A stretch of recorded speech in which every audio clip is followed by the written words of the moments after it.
el doctor Isla, ¿no? Voy a comenzar presentando el Ateneo de hoy. El Ateneo de hoy está a cargo de la doctora Serebrisky, va a estar coordinado por la doctora Eliana Escolaro. Le damos la palabra al doctor Yunes para que salude y damos comienzo al Ateneo. La doctora Escolaro va a hacer la presentación de todos los expositores. Doctor Yunes. Bueno, yo agradezco infinitamente tu trabajo permanente. No te me vayas a Flapia o a API. Quiero saludar a todos. La verdad que es una alegría volverlos a encontrar, y a Debbie es un honor que desde Israel nos brinde su calidez y su experiencia. La queremos mucho.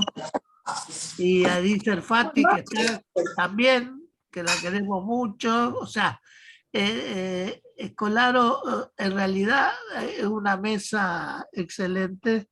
Una mesa, un honor. Sí, y entonces les agradezco que hayan participado, que estén participando y que comience el Ateneo. Vos lo comenzás, ¿no? Que lo coordinás.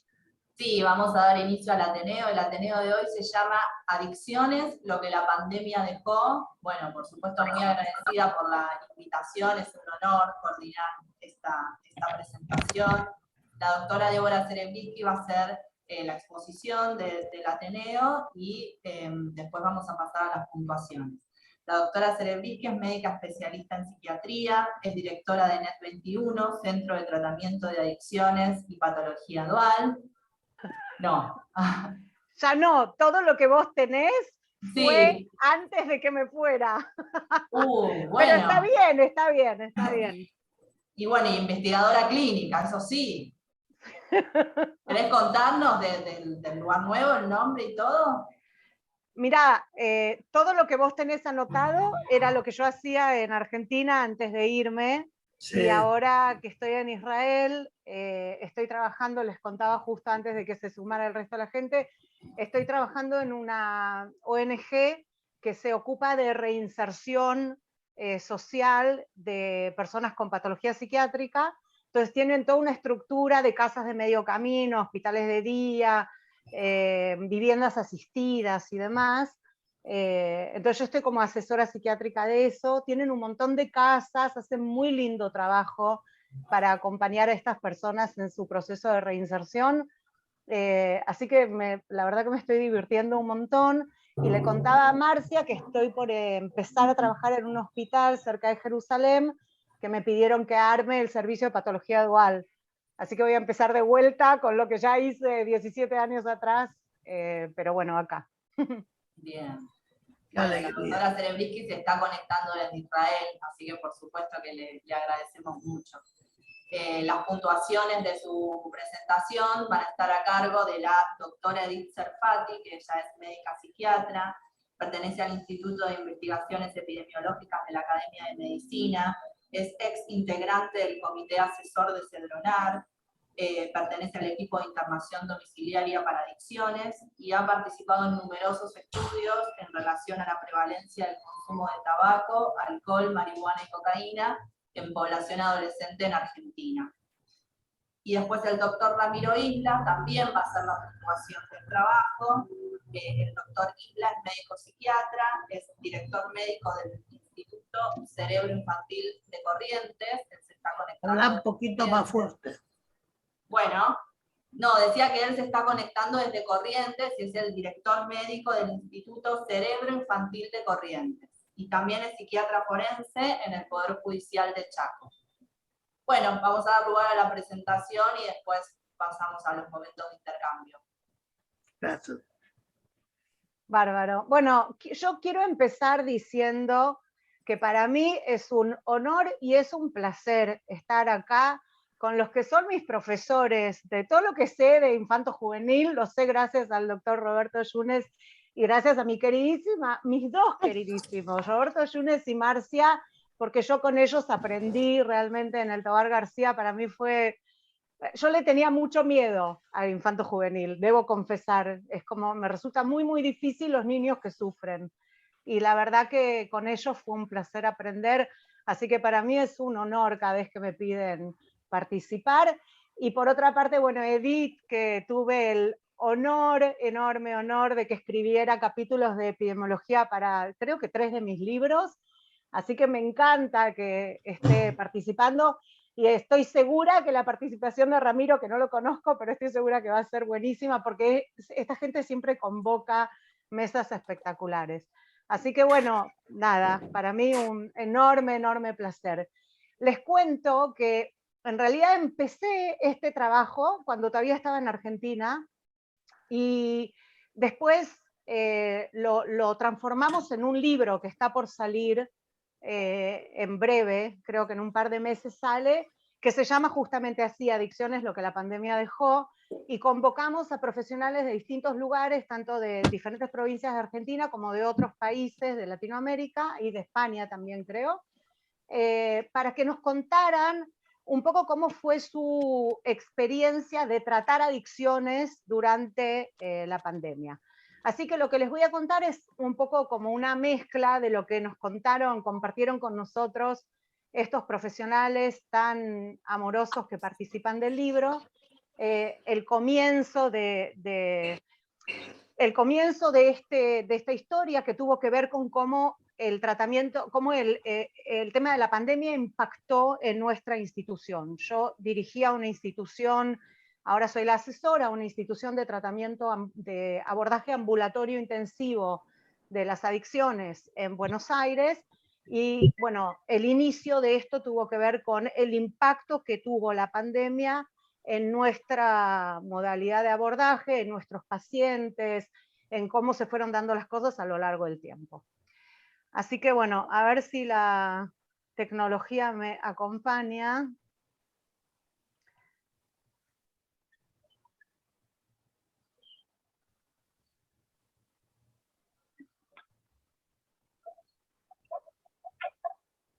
Hoy se me puso todo negro. A ver. ¿Ahora ven la pantalla? Ahí está, Débora. Perfecto. Bárbaro. Buenísimo. Bueno, entonces, un breve resumen de lo que les voy a contar. El consumo de sustancias en la población general a lo largo de la pandemia, cómo impactó esto en las personas que ya estaban en proceso de recuperación de las adicciones, en personas que estaban haciendo tratamiento en ese momento, en personas que estaban en tratamiento por otras patologías, porque nosotros en el centro recibimos personas con patología dual, pero también recibimos pacientes sin patología dual con patología psiquiátrica. Fumadores, que cómo impactó en los fumadores es un tema que para mí es súper importante. Yo todo el tiempo hablo de tabaquismo en patología psiquiátrica porque es algo que no se le suele dar demasiada trascendencia y es la causa número 1 de muerte prevenible. Y por último, personas que debutan o debutarán con un cuadro psiquiátrico a raíz de la pandemia. Vamos a empezar con el consumo de sustancias en la población general, qué fue lo que pasó a lo largo del tiempo. Esto es un informe mundial sobre drogas de 2021 de la UNODC, que habla de la tendencia en alza. Esto que yo les estoy contando, en realidad ustedes si leen los estudios, en casi todo el mundo pasó lo mismo. El informe habla de 275 millones de personas en todo el mundo que utilizaron drogas durante el último año. Esto les recuerdo, es un estudio que se publicó en 2021. Más de 36 millones sufrieron trastornos por consumo de drogas. 275 millones consumieron, 36 millones sufrieron trastornos por consumo de drogas. La mayoría de los países informó un aumento en el consumo de cannabis durante la pandemia, y en las encuestas que hicieron con personal de salud de 77 países, 42% afirmó que el consumo de cannabis se había incrementado. Otro fenómeno fue que el uso no médico de medicamentos durante este periodo también aumentó. Entonces, ¿qué fue lo que más aumentó? Tabaco, alcohol, como siempre, cannabis y medicamentos, pero no prescriptos, digamos, ¿sí? ¿Qué pasó en Argentina? En Argentina también aumentó, hubo el mismo... Alguien tiene el micrófono abierto. Si lo pueden apagar, por favor. Aumentó, por supuesto, alcohol y tabaco. Esto es un estudio que se hizo en Buenos Aires, la Defensoría del Pueblo de la provincia de Buenos Aires, el 13 de abril, al inicio de la pandemia. Bebidas alcohólicas y cigarrillos, lo que más subió, y dice que las personas que consumían alcohol y tabaco y antidepresivos o ansiolíticos antes de la cuarentena aumentaron esa práctica durante el aislamiento obligatorio. En segundo lugar, les traje un estudio de la Defensoría del... este es el mismo, el estudio de la Defensoría del Pueblo, se realizó a través de una plataforma online. Todos estos estudios, salvo el estudio de...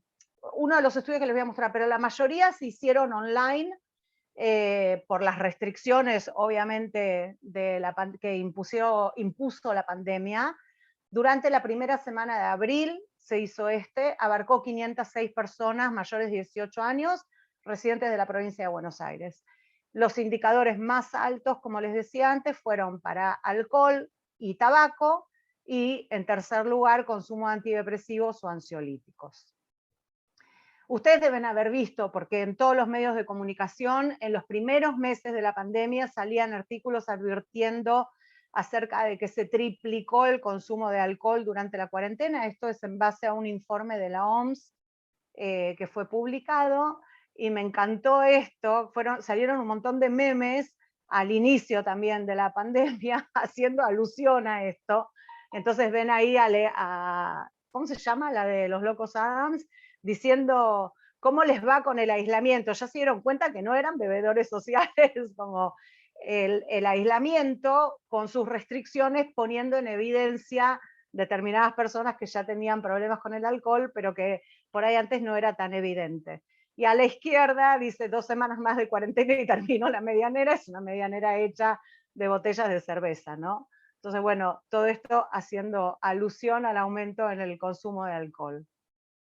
Hubo otro estudio que hicieron investigadores del CONICET en el Instituto Gino Germani, también una encuesta online del 4 al 8 de mayo, 5.000 personas de 18 años o más, que cumplían 45 o 50 días de cuarentena en el área metropolitana de Buenos Aires, y lo que ellos encontraron fue que se duplicó el número de quienes no tomaban bebidas alcohólicas, aumentó, se triplicó la cantidad de personas que toma todos los días, y en el grupo de 35 a 44 el consumo casi se cuadriplicó.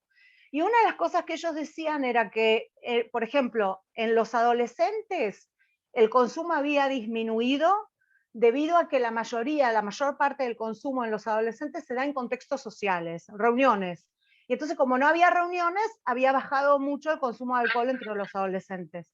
Pero entre la gente de 35 a 44 años, que de repente estaban trabajando desde su casa, y que de pronto el domingo era igual al lunes, al martes, al miércoles, porque no tenían obligaciones de levantarse al día siguiente temprano, ni de vestirse, ni de ir a trabajar, ni nada de todo eso. Entonces, claro, en esa población aumentó muchísimo el consumo de alcohol. De hecho, gente que consumía solamente los fines de semana, de repente empezó a tomar durante la semana también. Dicen ellos mismos que resulta significativo que 9 de cada 10 personas que declaran haber tomado más durante la cuarentena no creen que esto afecte su salud, sus vínculos o su trabajo. Y esto, como ustedes saben, es lo básico, digamos, respecto de los problemas relacionados con sustancias. La mayoría de la gente que tiene problemas con sustancias considera que no tiene un problema con sustancias, sobre todo en las etapas como más iniciales de la problemática. Con lo cual habían cuadriplicado el consumo de alcohol, pero pensaban que eso no era un problema. El aumento en el consumo de alcohol combinado con las restricciones, con esto de que la gente no podía salir de su casa, tuvo como, llamémosle, un efecto secundario, que fue el aumento en los femicidios. y la Oficina de la Mujer de la Corte Suprema de Justicia de la Nación publicó en 2020 el informe de femicidios, y este informe decía que se habían identificado 251 víctimas directas de femicidio en la República Argentina entre el 1 de enero y el 31. Entonces, esto fue un agregado, digamos, a la problemática del aumento del consumo de alcohol. Muchas mujeres se encontraron, como la película, ¿no?, atrapadas sin salida, en hogares donde el hombre empezaba a tomar más alcohol que lo habitual y el grado de violencia aumentaba. Otro artículo también de un diario del 25 de marzo del 2020 que habla de que se disparó el consumo de psicofármacos por la cuarentena. Esto todos los farmacéuticos lo decían, o sea, yo hablaba bastante con los farmacéuticos en esa época y todos los farmacéuticos decían que había aumentado la venta de psicofármacos. Ustedes saben que se supone que no deberían vender sin receta, pero en Argentina se vende cualquier cosa sin receta, así que había aumentado muchísimo el consumo de psicofármacos. Entonces uno podría preguntarse por qué, y yo voy a empezar contándoles lo que dice NIDA, que es el National Institute on Drug Abuse de Estados Unidos. Ellos se preguntan si hace mal, y todos sabemos que hace mal, ¿por qué la gente usa drogas? Y entonces dividen a la población en dos grandes grupos, que es la gente que consume para sentirse bien, o sea, para tener nuevos sentimientos, para la experiencia, para compartir, etcétera. Y después está el grupo que consume para sentirse mejor, que es la vieja teoría de la automedicación, para disminuir síntomas como ansiedad, preocupaciones, miedos, depresión, desesperanza, etcétera. Obviamente que lo primero que hay que tener en cuenta respecto al tema de la cuarentena es que representó un desafío para todos nosotros, todos. Los pocos estudios previos que había sobre cuarentena planteaban la cuarentena como la elección del mal menor. O sea, ellos sabían que iba a haber alteraciones psicológicas posteriores, durante o después, pero decían, bueno, es preferible eso a el impacto de la infección en sí. La cuarentena y el encierro, digamos, que trajo la cuarentena y la falta de contacto, trajeron un montón de emociones como miedo, frustración, enojo, ambivalencia, desorganización por pérdida de la rutina, aburrimiento en mucha gente que no sabía qué hacer con todo ese tiempo, tristeza, soledad, esta sensación de encierro, ansiedad y demás. Imagínense que si en la gente que no tiene patología psiquiátrica pasaba esto, en las personas que tienen algún tipo de patología, el impacto de esto obviamente era superior. Y había otro elemento que contribuía, que era esto de la sobreinformación. La gente estaba muy pegada a los medios de comunicación, televisión, radio, medios sociales y demás, redes sociales, y hay varios estudios que demuestran que la gente tiende a consumir la información que coincide con su pensamiento previo. Yo tenía un profesor que decía que nosotros salimos a la realidad a buscar prueba de nuestros pensamientos acerca de la realidad. Entonces, claro, la gente que tenía una visión pesimista de la cosa miraba, no sé, los noticieros y obviamente quedaba muy impactada por todas las noticias negativas que había respecto de la pandemia. Entonces, alcohol, tabaco aumentaron en todo el mundo prácticamente. También hubo otras sustancias que aumentaron. Piensen que son sustancias que siempre habían sido utilizadas para socializar y hacer frente a distintas emociones difíciles, como por ejemplo el alcohol en jóvenes que tienen fobia social. Es muy común. No sé si ustedes vieron la serie The Big Bang Theory, que uno de los integrantes, uno de los 4 muchachos, tiene una fobia social marcadísima. O sea, al principio de la serie no puede hablar, o sea, no puede emitir una palabra cuando hay mujeres en la habitación.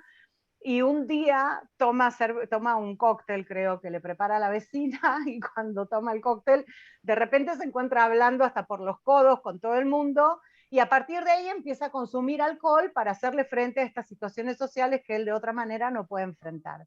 Bueno, esto que se muestra en la serie de una manera muy jocosa es una realidad, ¿sí? Hay mucha gente que empieza a tomar alcohol por este tipo de sintomatología. Pero por supuesto que como aumentaron síntomas como ansiedad, miedo, depresión, aburrimiento, incertidumbre, el consumo como de automedicación también aumentó. Lo que pasó al principio, y esto fue muy curioso, es que el mercado de las drogas, digamos, venta de drogas, al principio de la cuarentena se vio como interrumpido, porque no se podía salir a la calle, no se podía ir a los lugares habituales donde se compraba, no se podía circular, etc. Pero por supuesto que rápidamente los narcotraficantes se adaptaron a la nueva situación, encontraron nuevas dinámicas y nuevas formas de mercadeo, y rápidamente volvió la venta, digamos, de drogas a domicilio, por teléfono, por internet, de una forma totalmente... Es más, se había facilitado mucho comparado con cómo era anteriormente. Por suerte, no solamente los narcotraficantes se adaptaron, sino que los servicios de salud nos adaptamos también, tal vez no tan rápido como los narcotraficantes, pero bueno, también nosotros tuvimos que atravesar un proceso de adaptación. De repente todos nos vimos obligados a utilizar la telemedicina. Yo sé que hay un montón de gente que previo a la pandemia dijo, bajo ningún punto de vista, esto es una barbaridad, no se puede, las limitaciones, arrancó la pandemia y poco a poco la mayoría de los profesionales se vieron obligados a empezar a utilizar distintos medios tecnológicos para poder ofrecer tratamiento.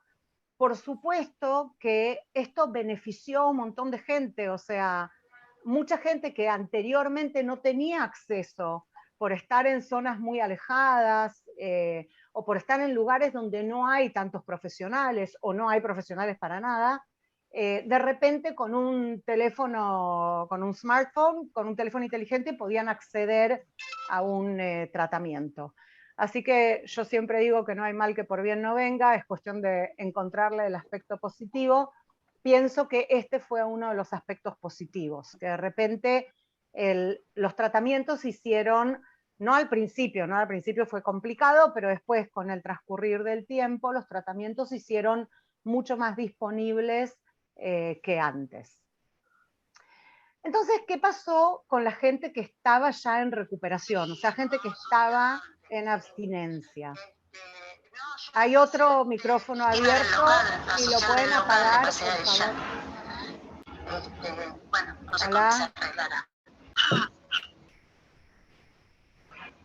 El que maneja la sala podría... ok. Entonces, ¿qué hicimos con esta gente que ya estaba en abstinencia? En realidad, nosotros abrimos un espacio para estas personas, les ofrecimos un apoyo especial a raíz de esta situación, dimos algunas indicaciones generales para todo el mundo. La primera es mantener la casa seca, quiere decir que no haya alcohol.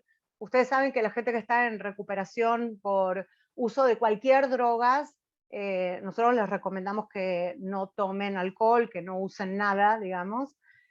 Aún si hicieron un proceso de recuperación para dejar la cocaína, por poner un ejemplo, nosotros les recomendamos que no usen nada. Entonces una primera indicación era que la casa sea seca, que no haya alcohol. Los que estaban trabajando según la modalidad de los 12 pasos, Alcohólicos Anónimos o Narcóticos Anónimos, continuar con la lectura y la escritura diaria. Si ustedes no lo conocen, les recomiendo que busquen el libro de ejercicio de los 12 pasos. Es maravilloso, realmente es una ayuda para toda la gente que está en recuperación. Hay grupos de narcóticos anónimos, sobre todo, que trabajan, o sea, son grupos que se reúnen para trabajar los pasos. Entonces nosotros les recomendamos a todos nuestros pacientes que los que ya tenían el ejercicio de trabajar los pasos, que continúen con la lectura y la escritura diaria. Y de paso les cuento que al principio pasó lo mismo con Narcóticos Anónimos y Alcohólicos Anónimos, no estaban preparados para nada para esto del encierro, digamos, y después se fueron adaptando. Y ahora hay un montón de grupos que funcionan de manera virtual. En el sitio de Narcóticos Anónimos, en el sitio de Alcohólicos Anónimos, uno ingresa y está la grilla de grupos que se reúnen, y nuevamente esto facilitó que gente de distintos lugares, que por ahí antes no tenía un grupo en su zona, pudiera acceder a los grupos de Narcóticos Anónimos o Alcohólicos Anónimos. Les recomendamos a todos tener mucho especial cuidado con esto del autocuidado, o sea, levantarse a la mañana, bañarse, vestirse, aunque no tuvieran una obligación, aunque no tuvieran que ir al trabajo porque estaban de licencia, pero que igual trataran de tener una rutina, porque la falta de rutina es uno de los factores que predispone al abuso de sustancias.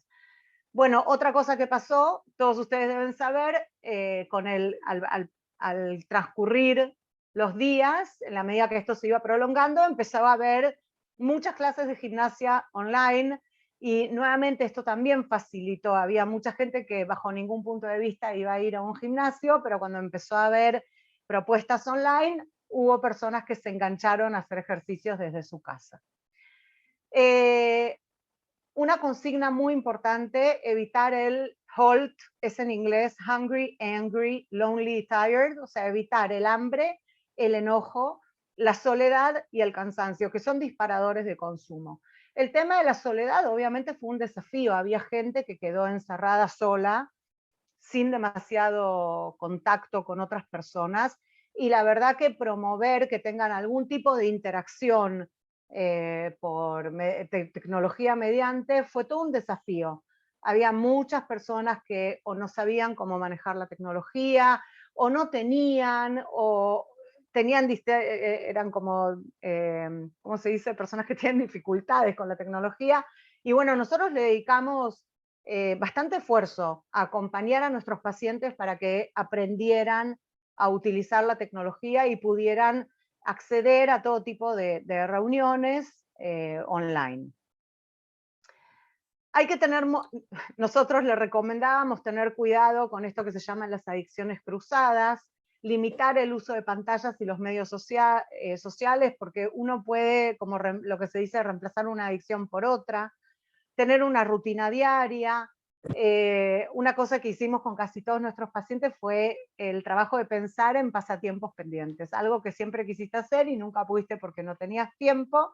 Bueno, ahora era el momento para aprender a tejer, aprender a hacer, qué sé yo, collage, etcétera, etcétera. Tuvimos 2 pacientes que empezaron a hacer carpintería con un curso online. Estuvo buenísimo. Ayudar a nuestros pacientes a pensar en disparadores de recaídas y trabajar esos disparadores, y por supuesto registro de las emociones, que suelen ser también gatilladores de recaídas. ¿Qué pasó con las personas que estaban en tratamiento en ese momento por uso de sustancias? Les voy a contar un poco qué dicen las estadísticas y después les voy a contar qué pasó en nuestra institución. En términos generales, hubo gente para la cual esta fue una oportunidad para dejar de consumir. Por ejemplo, nosotros tenemos un paciente que consumía cada vez que iba a la cancha. Era de una barra brava, no me acuerdo de qué equipo, y cuando iba a la cancha consumía mucho. Dejó de ir a la cancha porque no había partidos de fútbol, dejó de consumir. Y la verdad que a nosotros nos facilitó muchísimo el tratamiento, porque su lugar de consumo y su ámbito de consumo no estaba, no existía. Lo mismo que les contaba yo de los adolescentes que suelen consumir en contextos sociales y no tenían contextos sociales para consumir. Así que hubo personas que se beneficiaron de esto. También hubo personas que aprovecharon esto para huir por la tangente, y algo muy significativo para mí que pasó fue que nosotros en la institución tenemos un grupo de tratamiento especial, un grupo especial para médicos con adicciones. Y prácticamente todos nuestros médicos abandonaron el tratamiento durante la pandemia. Todos tuvieron sobrecarga laboral, por supuesto, todos fueron convocados, a todos se les agrandó el ego con esto de son los héroes, y todos estos dibujos que salían mostrando a los médicos como superhéroes, y para los médicos que tienen adicciones, eso es un punto, es como el talón de Aquiles. O sea, cuando ellos son convocados desde el lugar de los héroes, se enganchan, les resulta muy, muy difícil zafar.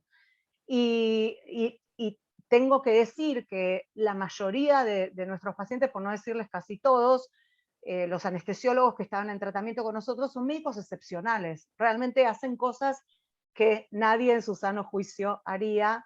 Me parece que parte del tema este de la adicción tiene que ver con eso, pero bueno, algo muy triste fue que la mayoría abandonaron el tratamiento. ¿Alguna especialidad en especial? Casi todos son anestesiólogos. Teníamos un par de intensivistas y un par de psiquiatras, pero la mayoría son anestesiólogos. Y bueno, nada, fue muy, muy difícil retenerlos en tratamiento.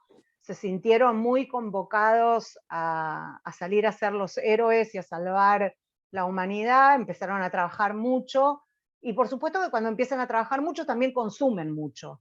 Así que, bueno, realmente fue una situación muy, muy dolorosa para mí, muy difícil de manejar. Y además tuvo una dificultad adicional, que es que al principio, cuando los médicos venían y me decían, voy a suspender el tratamiento por un tiempito, porque tengo mucho trabajo, porque en mi hospital, porque tenemos problemas, porque bla, bla, bla, bla, bla. Nadie dijo voy a abandonar, todos pensaban que iba a ser un par de meses, todos pensábamos que iba a ser un par de meses. La cuestión es que esto se fue prolongando en el tiempo y la mayoría de estos pacientes no retornaron al tratamiento. En 2020 el Observatorio Argentino de Drogas reveló datos para realmente ver qué pasaba con los cambios estos en las estrategias políticas públicas de atención del consumo de drogas, y la muestra estuvo compuesta por 24 referentes de agencias provinciales de drogas del país. Así que fue bastante representativo, por más que era dirigido a referentes. Y la mayoría de estas personas señalaron que fue indispensable la atención remota mediante llamadas telefónicas, videollamadas, chat, etcétera, etcétera, para garantizar la continuidad de los tratamientos, ¿no? Y otra cosa que se hizo que también ayudó mucho fue cuando se implementó la receta electrónica, porque eso también facilitó mucho para algunos pacientes, inclusive que eran reacios a por ahí venir al consultorio para hacer una consulta de seguimiento, de pronto podían hacer eso online y tenían acceso a la medicación, y eso facilitó mucho la situación. Les cuento un poco por dispositivos qué fue lo que pasó, qué fue lo que ellos encontraron en este estudio. Los dispositivos ambulatorios al principio redujeron las actividades, sobre todo por falta de personal, porque mucha gente estaba de licencia por distintos motivos y todavía no estaba implementado esto del trabajo desde la casa, con lo cual al principio los dispositivos ambulatorios se vieron medio suspendidos. Después de a poco se fue retomando, ¿no? Se fue reactivando, pero al principio fue muy problemático. Los dispositivos comunitarios se vieron impedidos directamente porque la gente no se podía circular, entonces se suspendieron. En cuanto a los dispositivos residenciales, 8 provincias suspendieron el ingreso de nuevos pacientes, 5 provincias restringieron el acceso e impusieron un periodo de aislamiento previo al inicio de las actividades de la internación. Y por supuesto que las visitas se vieron interrumpidas y en algunos casos restringidas, y eso fue muy problemático porque hubo muchos pacientes cuya situación se agudizó a raíz de la pandemia y que no los podíamos internar. No los podíamos internar porque la mayoría de las instituciones no recibían pacientes nuevos, no recibían ingresos nuevos. Entonces ahí también se generó una situación muy difícil de manejar. Yo calculo que en algún momento habrá algún estudio que dé cuenta de esto, ¿no? Pero un montón de gente medio que se quedó ¿cómo decir? En Pampa y la Vía, ¿no? Como no podían acceder al tipo de tratamiento que necesitaban por este tipo de restricciones. La mitad de los encuestados indicaron que se amplió la oferta de atención a poblaciones que anteriormente no habían sido contempladas, personas en situación de calle, de interior de la provincia, adultos mayores. Como les decía antes, no hay mal que por bien no venga. Este fue el aspecto positivo. Y bueno, lo que les comentaba antes de la receta electrónica, que también ayudó un montón a poder seguir, algo así como continuar con los tratamientos. Hay un estudio de Brasesco y Canay, de también 2020, que estudiaron el impacto de la pandemia en 55 centros de tratamiento de adicciones en países de Latinoamérica. Y ellos querían identificar cambios en la demanda de tratamiento, en los perfiles de consumo y las estrategias que implementaron las instituciones para continuar con los tratamientos. Y ellos dijeron que 50% de los encuestados refirió que la demanda de atención creció desde la llegada del COVID. Esto es coherente con lo que les decía de aumento del consumo que se vio durante la pandemia, y algo también interesante y también coherente es que 30% de los centros, en 30% de los centros aumentó la demanda de mujeres, de tratamiento de mujeres. Y esto también creo que está relacionado con los que les contaba antes de las problemáticas asociadas específicamente a las mujeres durante la cuarentena. ¿Qué pasó con personas que estaban en tratamiento por otras patologías psiquiátricas? Obviamente que los pacientes que tienen diagnósticos psiquiátricos son conductual y cognitivamente más vulnerables a la cuarentena y al aislamiento, y por ende más propensos a sufrir impacto psicológico. Los pacientes con trastornos psiquiátricos tienden a presentar mayor riesgo de sentimientos de desesperanza y ideación suicida en comparación con la población sin patología mental. Las repercusiones de la pandemia generaron impacto en la población mundial, la mayor susceptibilidad al estrés psicológico de todo el mundo y particularmente de las personas con patología psiquiátrica. Y entre los aspectos más relevantes, dicen ellos, podemos nombrar las interrupciones en los servicios de salud, la disminución del contacto social, que obviamente contribuyeron a un empeoramiento de los síntomas preexistentes de estas personas. Desde ya, ustedes todos saben, la ausencia de contacto social fue un factor muy difícil para todos, para todo el mundo. Cada grupo vulnerable por diferentes motivos, pero para nuestros pacientes en particular fue sumamente complicado. Les cuento brevemente qué pasó con los fumadores durante la pandemia. Hubo varias revisiones, yo traigo una que se publicó el 17 de marzo del 2020, pero después de esta hubo muchas otras que concluyeron que hacía falta, porque esto fue el inicio, ¿no? Que hacía falta más investigaciones, pero que el tabaquismo probablemente se asociaba con la progresión negativa y los resultados adversos de COVID-19. Hubo otro artículo que se publicó en Nicotine and Tobacco Research que hablaba que el porcentaje de fumadores actuales y anteriores fue mayor entre los casos graves que la gente que no era fumadora. O sea, las personas que se internaban con sintomatología grave tenían más probabilidades de ser fumadores.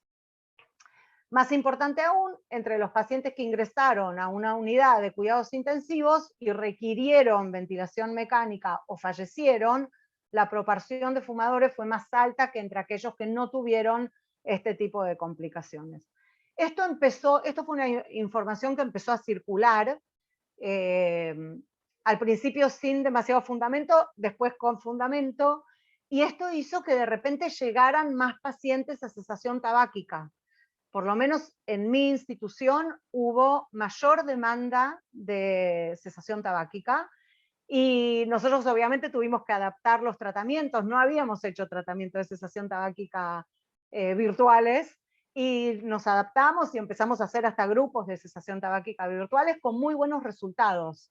La verdad que por suerte mi equipo se pudo adaptar y pasamos a hacer prácticamente lo mismo, pero online. Y fue bueno eso, ¿no? Porque mucha gente que por ahí antes ni se había planteado dejar de fumar, a raíz de esta situación decidieron que por ahí era conveniente, ¿no?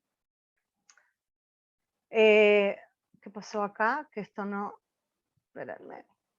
Ok. Personas que debutan o debutarán o debutaron con un cuadro psiquiátrico a raíz de la pandemia. Esto es un artículo que se publicó en 14 de mayo de 2020, donde la OMS advertía ya en ese momento que COVID-19 afectará la salud mental futura, y esto fue comprobado en distintos estudios. Yo les traigo un relevamiento de UNICEF de 2022, o sea, de este año. Dicen 46% de los jóvenes sienten menor motivación para realizar actividades que antes disfrutaba a raíz de la pandemia. Del total de los encuestados, 43% de las mujeres y 31% de los hombres se sienten pesimistas respecto de su futuro. Es un montón, realmente 43% de los encuestados, 43% de las mujeres, 31% de los hombres que se sienten pesimistas respecto al futuro, son porcentajes muy altos de gente que antes estaba mucho mejor y ahora no está tan bien, ¿sí? 3 de cada 4 participantes han sentido la necesidad de recibir asistencia psicológica, pero solo 2 de cada 5 la han solicitado. Y esto, ustedes saben, es una constante. O sea, el porcentaje de gente que necesita tratamiento psicológico, que realmente llega a solicitarlo y a tenerlo, es bajo. O sea, yo siempre digo, hay muchos locos, pero la mayoría no llegan a tratamiento. Con lo cual, bueno, esta lamentablemente es la misma, llegaron a la misma conclusión. Hubo un estudio de colaboración de la Organización Panamericana de la Salud con el equipo de HEROES, que es el COVID-19 Healthcare Workers Study, un estudio de los trabajadores de la salud, que también, como yo les decía, era un tema súper preocupante, todos ustedes deben saber.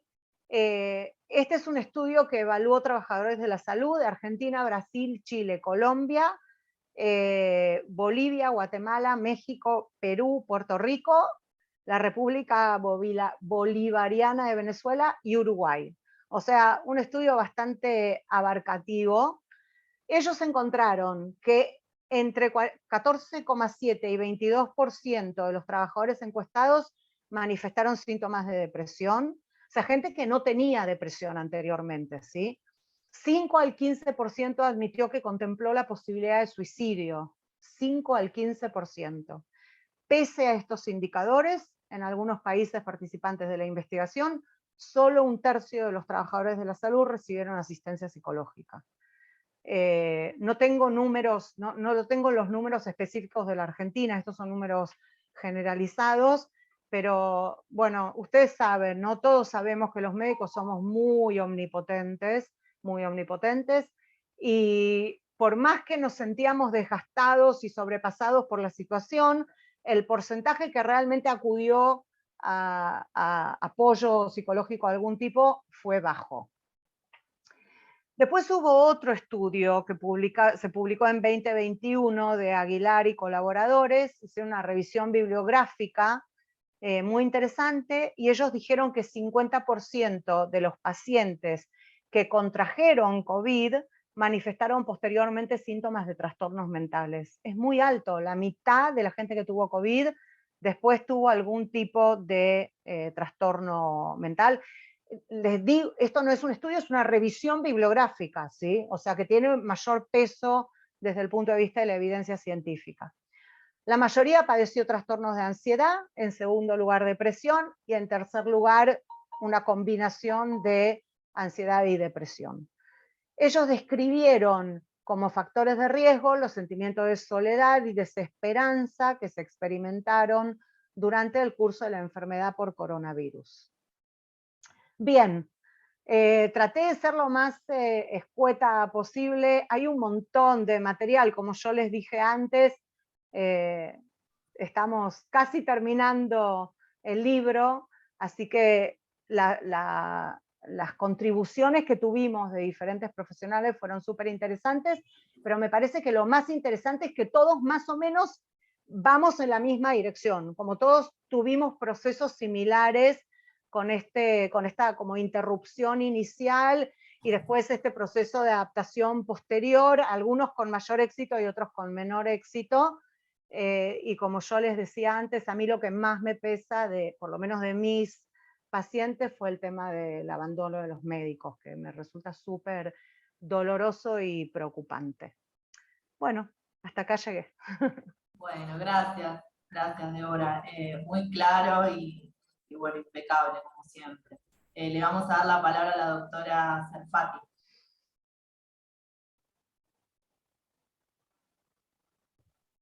Y muchas gracias, Débora, muy buena tu exposición, muy completa, porque realmente tomaste casi todos los aspectos, ¿no? Todos los aspectos de adicciones y del COVID, es decir, no voy a agregar estadísticas porque ya las viste casi todas. La CEDRONAR, que el Observatorio de Drogas pertenece a la CEDRONAR, va a realizar este año 2022, junto con el INDEC, un relevamiento sobre consumo de tabaco, alcohol, drogas, porque no hubo oportunidad durante la pandemia de hacer trabajos estadísticos en población general. Así que, bueno, hablé con ellos y van a iniciar este año un estudio en forma conjunta con el INDEC, a ver realmente poder comparar las cifras de 2022 con las del 2019 y 2020, a ver qué pasó en la Argentina, ¿no? Es decir, los datos que tenemos son muy parciales, es que en 6 provincias aumentó el consumo de alcohol durante la pandemia, en 4 aumentó el consumo de psicofármacos, y en 3 no hubo cambios. En 2 provincias aumentó el consumo de cocaína, en 2 el consumo de marihuana, en 1 provincia el policonsumo. Yo lo que quería destacar, porque te escuché atentamente, y lo que quería destacar de todo lo que estuve viendo, es decir, los estudios epidemiológicos nuestros de la Academia de Consumo de Tabaco, Alcohol, Marihuana, sustancias sintéticas, fue anterior a la pandemia, o sea que posteriormente no tenemos datos de estudios hechos por nosotros. Lo que sí estuve viendo y que me parece interesante es que hay una sinergia entre la infección del COVID y el consumo de sustancias psicoactivas. O sea, que así como el COVID y el aislamiento puede favorecer el consumo de sustancias psicoactivas, el consumo de sustancias psicoactivas puede ser un factor, o es un factor, de vulnerabilidad para contraer el COVID. O sea que son 2 caras de la misma moneda. Es decir, el consumo favorecería o predispondría o facilitaría un mayor contagio de COVID y además agrava la evolución del COVID. O sea, aquellos pacientes que consumen, contraen COVID, tienen un peor pronóstico a través de la evolución que aquellos que no consumían antes ninguna sustancia. El consumo de alcohol pareciera que altera digamos, las membranas que rodean la parte neumonológica, entonces permitiría un mayor traspaso del COVID para la zona pulmonar, entonces facilitaría la producción de neumonías y dificultaría más todavía digamos, la función respiratoria de los pacientes que contraen el COVID. Eso me pareció interesante porque, bueno, veamos que también los pacientes con consumo de sustancias habría que ver la forma a nivel de salud pública como de tener cuidados especiales con respecto a los contagios, no solamente el protocolo, digamos, que todos seguimos, sino tener cuidados especiales porque pueden ser más vulnerables. De hecho, acá en Argentina, a raíz de una gestión que hizo la Asociación Argentina de Psiquiatras, y en base a trabajos que demostraban que pacientes con esquizofrenia tenían mayor predisposición a contraer el COVID, se obtuvo que Salud Pública vacunara para el COVID a todos los pacientes internados en los hospitales psiquiátricos, en el Moyano, en el Borda, no sé en el Tobar García, pero del Moyano y Borda me consta. Sí, también. También, en el Tobar García también, se aceleró la vacunación de pacientes con patología de salud mental para vacunación contra el COVID, ¿no? Entonces, como tener en cuenta eso, y con respecto a los pacientes adolescentes, algo que pudo haber agravado el consumo, que según estadísticas, digamos, de otros países, el consumo entre jóvenes de 18 a 30 años aumentó el consumo, pero no a nivel social, porque como bien decía Débora, no había contacto social porque no había reuniones, no había fiestas, o por lo menos no había fiestas así evidentes, ¿no? No sé si en forma clandestina podía haberlas, pero no había fiestas, no estaban permitidas las reuniones. Hubo un aumento del consumo aislado, o sea, dentro del hogar, en forma, digamos, secreta, llamándole así. Y bueno, eso se vio facilitado por el delivery, aumentó el delivery, aumentó, digamos, el encargar por internet drogas y tenerlas en la casa, o sea, el narcotráfico se adecuó a la situación del aislamiento y pudo llegar a los adolescentes, digamos, ¿cuál fue la consecuencia? Bueno, el consumo, el aislamiento, que no era la forma de consumo habitual de los adolescentes. Siempre fue un consumo más social, más de grupo, de juntarse en reuniones y consumir. Esto trajo aparejado también más conflictos familiares. O sea, los adolescentes que consumían solos, aislados en la casa, se ponían más agresivos, muchos de ellos, una tendencia a la violencia, y esto repercutía a nivel familiar en cuanto a las relaciones, ¿no?, entre ellos. Aumentaba la irritabilidad, la violencia hacia los padres, eso traía un aumento también del consumo, y como decíamos antes, un mayor riesgo, a pesar de todos los protocolos, de contraer el COVID.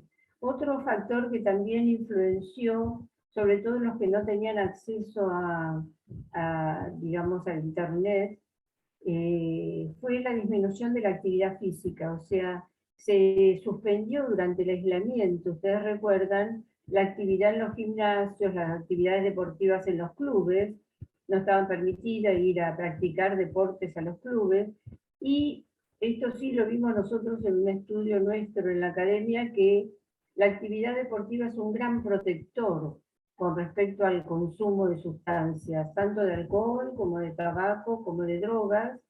El que practica deportes está más protegido con respecto al consumo que aquel que no practica ningún deporte.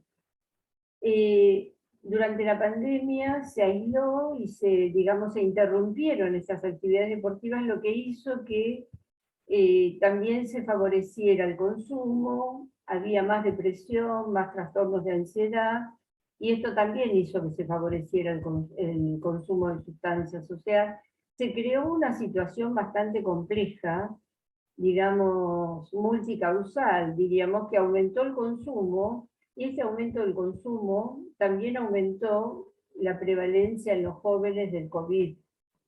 O sea que es una mezcla que en algún momento, antes de poder analizar esto, porque siempre esto fue después que pasó, vamos mirando para atrás y vamos viendo a ver por qué pasó lo que pasó. Al principio decíamos, ¿cómo puede ser si la población vulnerable es de la tercera edad o de la cuarta edad o de los adultos mayores, ¿por qué se están enfermando los jóvenes? Se pensaba, bueno, no, porque todavía no llegaron a vacunarse, pero otro motivo grande fue el aislamiento, la falta de actividad deportiva, la falta de ir a las escuelas, la falta de socialización, aumentó, digamos, aumentó la vulnerabilidad para determinados problemas de salud mental, entre ellos la depresión, los trastornos de ansiedad, el consumo de sustancias, ¿no? Es decir, aumentó la vulneración. Por otro lado, hay un estudio muy interesante que dice que la infección por el COVID produce un estado inflamatorio, digamos a nivel general de todo el organismo, y que también altera la barrera hematoencefálica y deja pasar citoquinas inflamatorias que hacen que se transforme, digamos, todo el sistema límbico y todas las sustancias encefálicas en más vulnerables para el consumo de sustancias psicoactivas. O sea que el COVID podría favorecer, según muchos estudios, el consumo, y el consumo puede favorecer el COVID. Así que yo creo que esa es una conclusión de todo lo que estuve viendo, que merece por lo menos tenerse en cuenta, ¿no? Tenerse en cuenta que las dos situaciones son, no digo paralelas porque el consumo abarca muchos otros aspectos, y el COVID es una pandemia, digamos, de un virus o varios virus, digamos que, bueno, puede ser que pase, y el consumo no es tan fácil que pase como puede ser que pase el COVID, pero para tenerlo en cuenta por lo menos en el momento actual, ¿no? Donde todavía no desapareció la pandemia. Así que bueno, esto quería decirles y agregar, de nuevo agradecerte, Débora, por toda tu exposición tan amplia, así que bueno, gracias a todos. Gracias. Bueno, muchas gracias. Ahora sí le damos la palabra al doctor Isla, que nos va a hablar también desde Corrientes. Buenas tardes a todos. Muchas gracias por la invitación, Marcia. Me encantaron la exposición de Srebrinski y de Serfati. Y bueno, yo lo que puedo agregar un poco es bueno, la alta prevalencia que tienen, ¿no es cierto? Ya sabemos, ¿no es cierto? El estudio desde las patologías duales, ¿no es cierto? Sabemos que tiene una alta prevalencia, ¿no es cierto? Especialmente los trastornos de personalidad antisocial y el trastorno límite de la personalidad, ¿no es cierto? Y estas conductas, estos trastornos de personalidad generalmente cursan con abuso de sustancias, pero también está la otra vertiente, ¿no es cierto?, de que muchas personas que no tienen trastorno de la personalidad, al estar adictos a algún tipo de sustancia, se vuelven con un trastorno de personalidad. De hecho, empiezan a tener, ¿no es cierto?, trastornos de relación, de trastornos personales de relación, ¿no es cierto?, de relación con su familia, con sus amigos, con su gente, ¿no es cierto?, en el trabajo, etc. Entonces, hay casos, ¿no es cierto?, cuando podemos, digamos, limpiarlos o hacer un tratamiento adecuado de las adicciones, estos pacientes suelen no tener trastornos de personalidad, ¿no es cierto?, al revés que los otros cuadros donde hay un trastorno de personalidad y el consumo de sustancias hasta parece imposible, ¿no es cierto?, poder deshabituarlos del consumo de sustancias, ¿no? De hecho, el criterio de trastorno antisocial de la personalidad, uno de los criterios de trastorno límite de la personalidad también es el consumo de sustancias. Y en esto, ¿no es cierto?, bueno, tenemos que ver lo innato y lo adquirido, ¿no es cierto? O sea, hay ciertas predisposiciones en ciertas personalidades de ser muy adictos a las sustancias. En esto hablaba Eric Kandel, ¿no es cierto?, con respecto al aprendizaje y la memoria, ¿no es cierto? Cuando hay una habituación a las drogas, Entonces, el mecanismo de aprendizaje, ¿no es cierto?, que tiene que ver con el aprendizaje, ¿no es cierto?, pasando de la memoria de corto plazo a memoria de largo plazo, donde hay expresión genética y síntesis de proteína, se va consolidando este tipo de conductas, y entonces también resulta difícil el manejo de los trastornos adictivos, ¿no? Entonces también tenemos el concepto, ¿no es cierto?, de Damasio, donde vemos que él habla de la teoría del marcador somático, ¿no es cierto? Él plantea que las decisiones últimas que tomamos, ¿no es cierto?, tienen que ver con las emociones. Entonces, el marcador somático sería que lo emocional precede a lo cognitivo, es decir, que también vemos que los condicionamientos de contexto, ¿no es cierto?, pueden exacerbar el consumo de drogas o hacer fracasar un tratamiento, ¿no? Bien, también vemos, ¿cierto?, las fallas que puede haber, ¿no es cierto?, en las funciones ejecutivas de las personas que consumen, y bueno, de esa manera traer conductas disruptivas, ya sea en la familia bueno, y en distintos medios, ¿no es cierto?, que, como bien decía Serebrinsky, ¿no es cierto?, con el tema del aislamiento preventivo, ¿no es cierto?, del COVID, ha exacerbado este tipo de conductas disruptivas dentro de las familias, ¿no? Digo esto porque, bueno, como ustedes saben, soy psiquiatra forense, y como es lo que veo, digamos, en el trabajo diario, digamos, de forense, que prácticamente la criminalidad, o por lo menos gran parte, el 70-80% de los problemas que aparecen en la justicia son trastornos de personalidad, ya sean antisociales, borderlines o algún otro tipo de trastornos de personalidad, además del consumo de drogas, ¿no es cierto?, que exacerban por ahí las conductas delictivas. En ese caso, yo, bueno, cuando comienza la pandemia, lo que noto, así muy rápidamente, es el aumento de homicidios y femicidios. La verdad es que, bueno, yo trataba de hacer un perfil psicopatológico o el perfil criminal de los pacientes que veo. Soy el único psiquiatra forense, así que los veo a todos, o sea, desde los...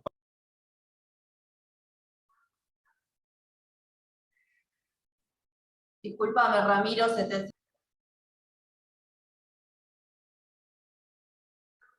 Mirá, fui yo sin querer. Rami, fui yo sin querer porque estaba haciendo ruido otro micrófono y se ve que lo apagó antes de que yo te apagara.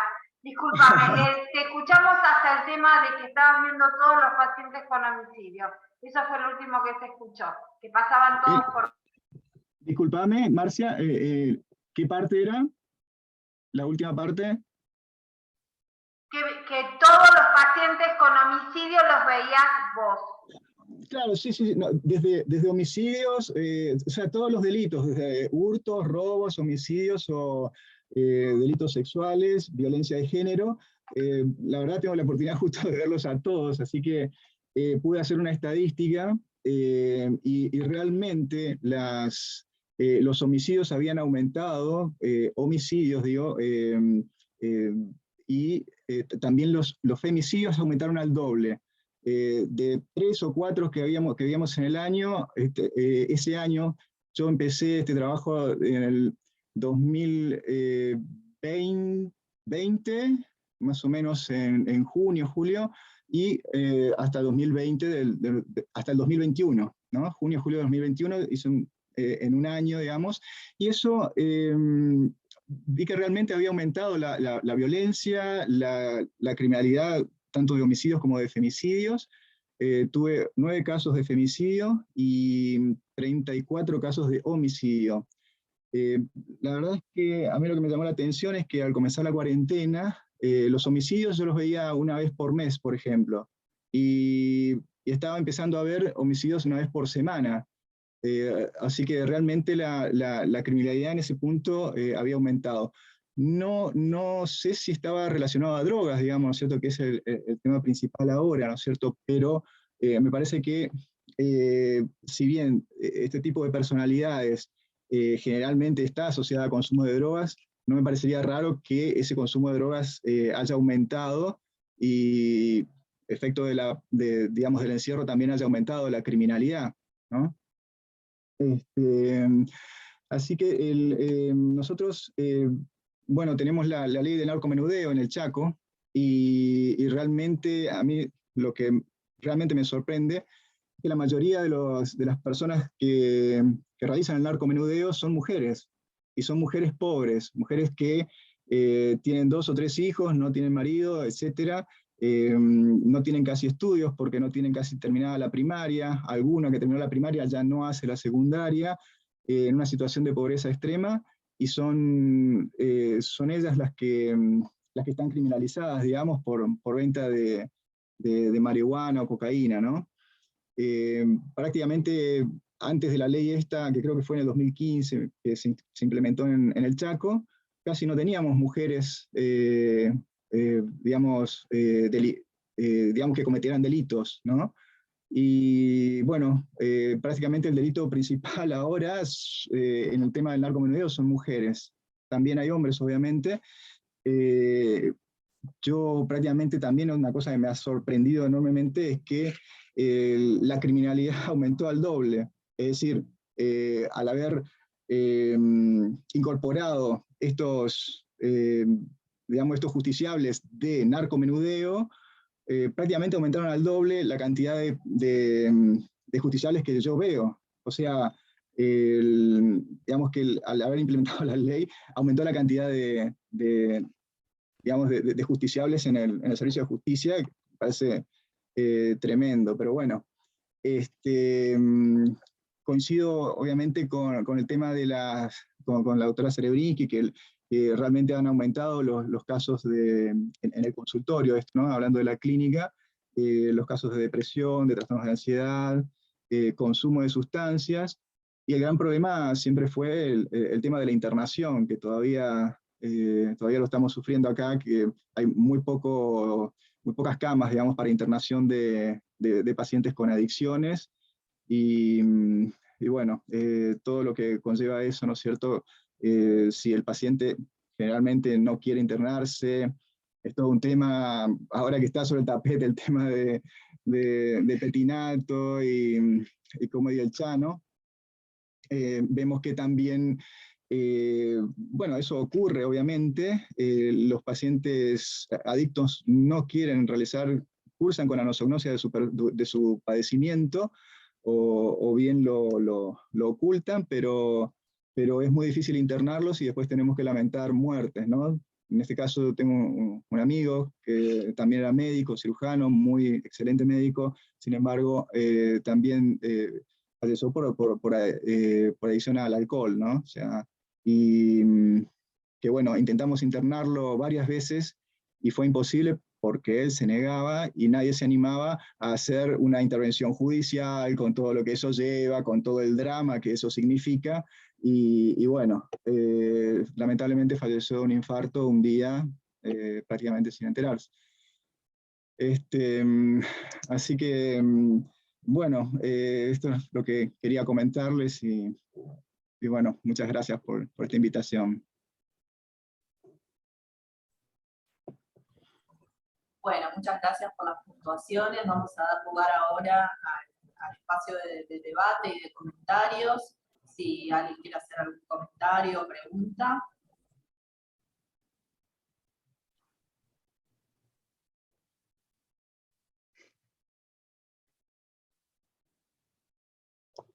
Yo quería preguntar Sí, con respecto a lo que decía el doctor de los homicidios, es que uno de los relatos del informe del observatorio es que aumentó mucho la delincuencia, aumentaron los índices, la tasa de homicidios y de suicidios, o sea, que todos los hechos relacionados en realidad con la violencia durante toda esta pandemia del COVID se incrementaron, ¿no? Se incrementaron.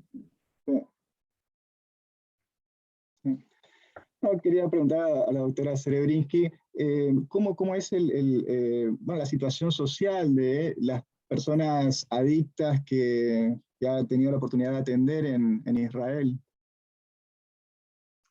En términos generales, digamos, la situación social general es mejor acá que en Argentina.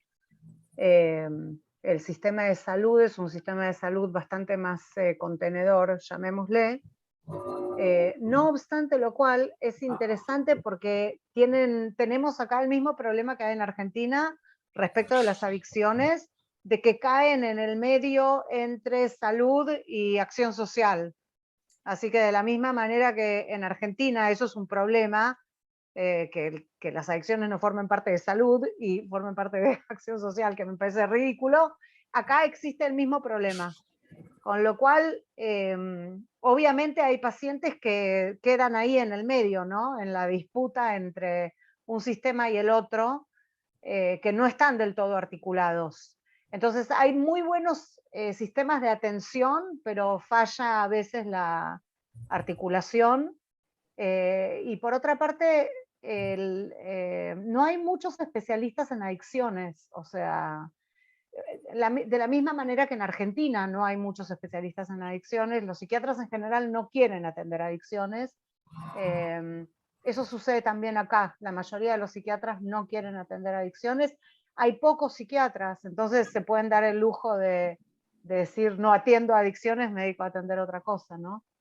Pero bueno, creo que a nivel internacional, por lo que yo vengo viendo en diferentes lugares del mundo, la tendencia va hacia justamente en la dirección opuesta, en la dirección de integrar, o sea, de armar servicios, más servicios de patología dual, y además porque está demostrado que el abordaje integral da mejores resultados, ¿no? Así que, bueno, eso. Hay muchos servicios acá de sustitución, cosa que en Argentina no hay casi. Hay uno solo, creo, o dos. Acá hay muchos servicios de sustitución, de metadona, de buprenorfina, de diferentes drogas sustitutivas, y eso da muy buenos resultados, específicamente, por ejemplo, respecto de disminuir la criminalidad. Está probado que eso da buenos resultados. El perfil de consumo es similar, con la particularidad de acá hubo una inmigración rusa muy importante hace ya varios años, y los rusos trajeron un perfil de alcoholismo totalmente distinto al que había en Israel antes de la inmigración rusa. Enseñaron, digamos, a los israelíes a tomar vodka, por ejemplo, que acá no era una bebida que se tomaba, y entonces el perfil del alcoholismo acá en Israel cambió después de esa inmigración. Eso, los mismos porcentajes, las mismas prevalencias de tabaquismo entre personas con patología psiquiátrica, altos como en el resto del mundo, muy poco abordados como en el resto del mundo, con algunos proyectos ahora justamente. A mí me convocaron para trabajar en un proyecto de cesación tabáquica en hospitales psiquiátricos, como para promover, ¿no?, la cesación, tratamiento de la cesación tabáquica en hospitales psiquiátricos.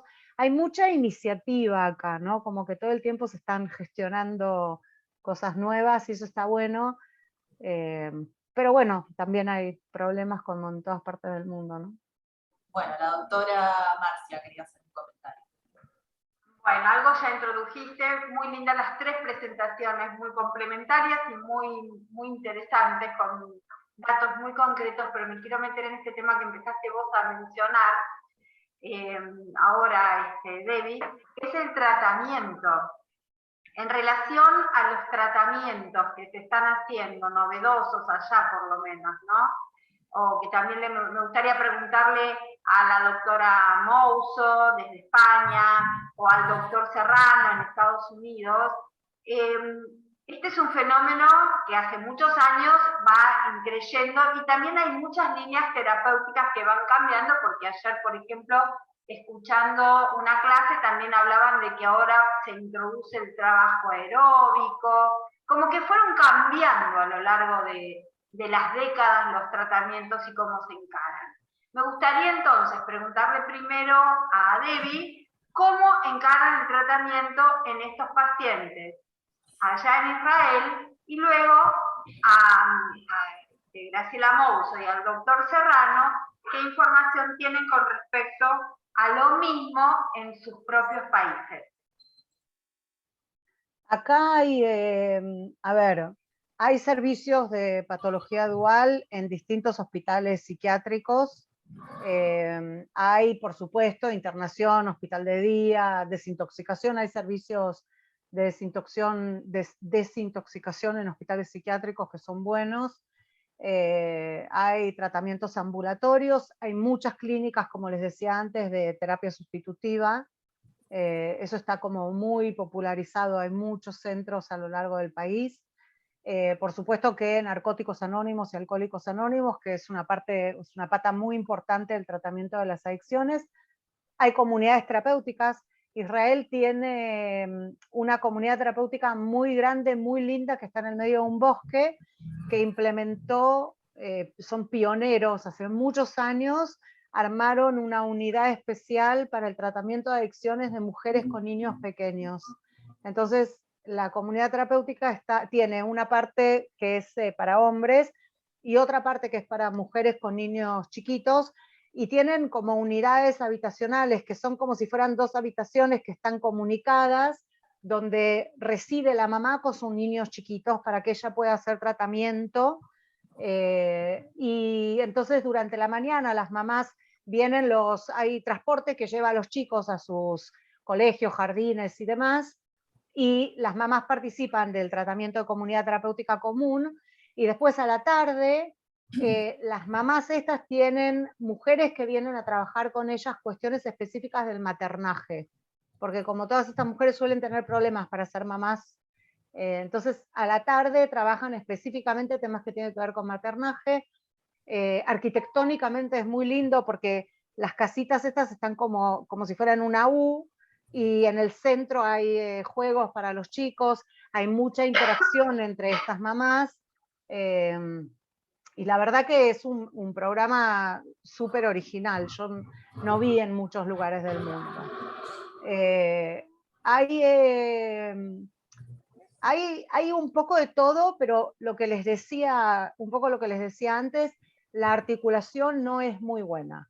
Entonces, en vez de que un paciente tenga su, no sé, internación por desintoxicación y después tenga un tratamiento ambulatorio o residencial y que después pase a un tratamiento ambulatorio menos, y que haya continuidad, en general son instituciones diferentes, y entonces ahí en el medio los pacientes suelen perderse, que es lo que pasa en casi todos los lugares donde eso no está realmente integrado y aceitado entre una institución y la otra. Así que bueno, a grandes... Eso es en dinámica, digamos, terapéutica general. Y en términos farmacológicos, ¿qué se está usando? En términos farmacológicos, como les decía, hay mucha terapia sustitutiva, que en Argentina no hay casi. Hay un par de medicamentos nuevos que tampoco en Argentina se usan. Se está usando ahora, hay estudios de electroestimulación craneana, electroestimulación craneana profunda, aparentemente con buenos resultados. Yo no tengo ningún paciente que haya hecho eso, pero los estudios parecerían ser prometedores, digamos. Acá no hay, a ver, desde el punto de vista psicológico, acá no hay tanto psicoanálisis como en Argentina, acá es más bien cognitivo-conductual, mucho DBT, como bien decía el doctor Isla, la comorbilidad con trastornos de la personalidad, trastornos limítrofes de la personalidad es muy alta, y lo que mejores resultados da para trastornos limítrofes de la personalidad es DBT.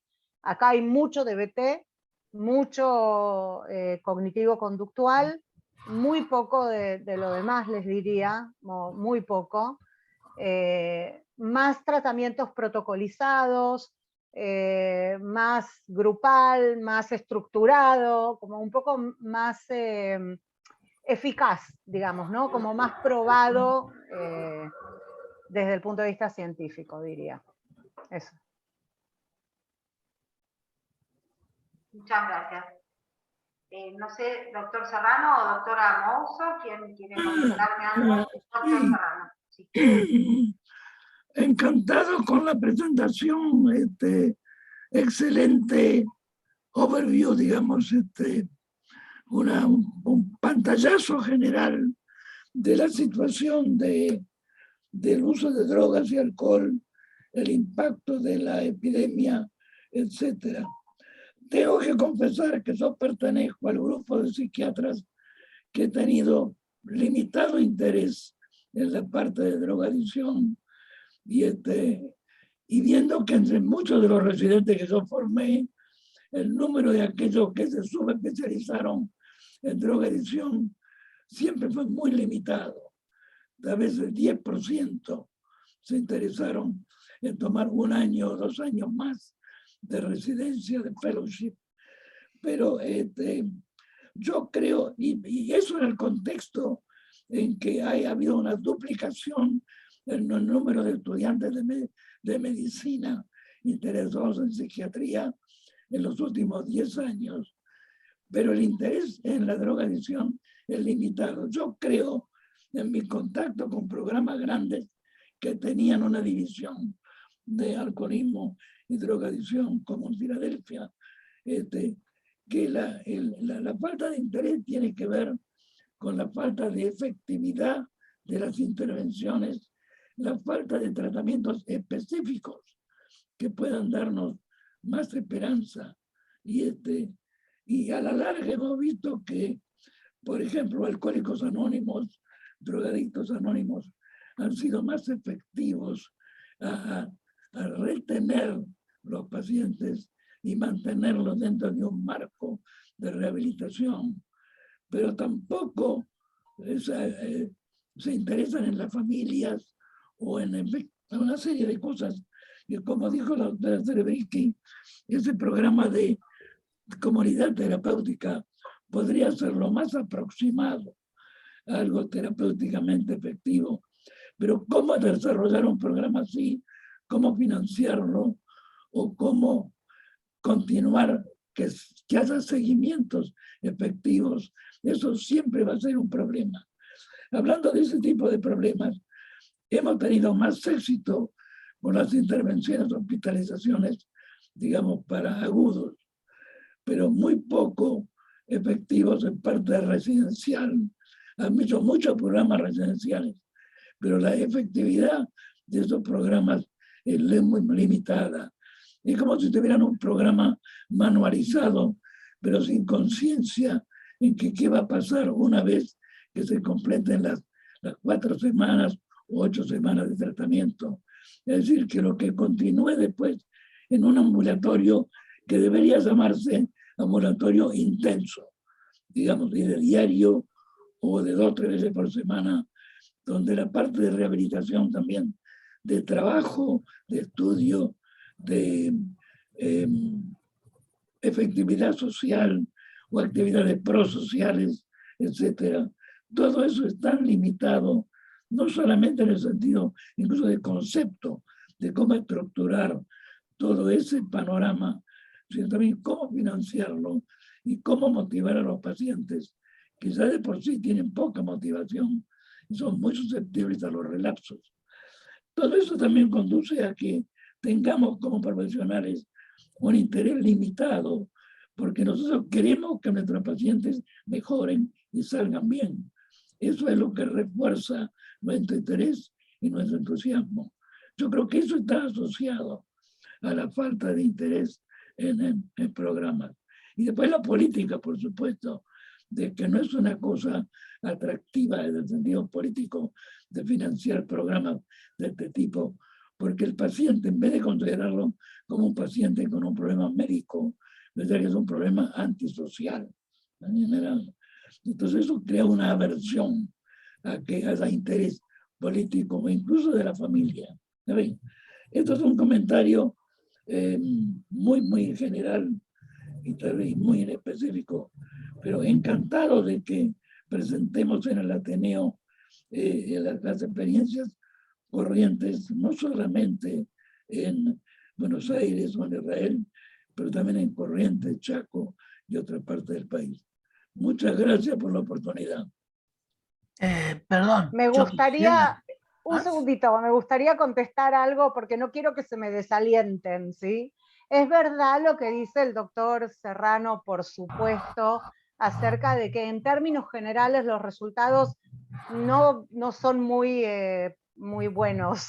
Digamos, los porcentajes de éxito no son tan altos como en otras patologías. No obstante lo cual, la verdad es que con los tratamientos que tenemos hoy en día, tanto farmacológicos como conductuales, hemos tenido mejores resultados que lo que veníamos teniendo en el pasado, y por sobre todas las cosas, esto que usted dijo que me parece súper importante, que es que el pasaje de una modalidad a la otra no sea tan brusco, o sea, que una persona que estuvo internada, por ejemplo, durante un mes, después pase a tener un ambulatorio intensivo, que es lo que nosotros hacemos, ambulatorio intensivo, y después le vamos bajando la intensidad.